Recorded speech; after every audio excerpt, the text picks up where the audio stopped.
అందరికీ నమస్కారం. మీనాకుమారి చదలవాడ. ఈరోజు ఓం అనే శబ్దం గురించి, ఓంకారం గురించి చెప్పుకుందాం.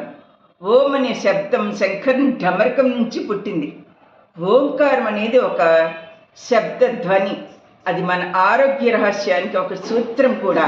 ఋషులు తపస్సు చేసుకుంటూ ఓంకారం అనే పదాన్ని వాడేవారు. అది ఆహారం, ఆరోగ్యం కూడా.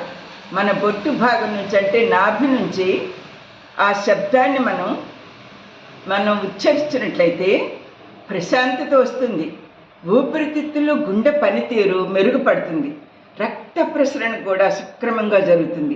ప్రాణాయామం జరుగుతుంది. పర్సనాలిటీ డెవలప్మెంట్ జరుగుతుంది.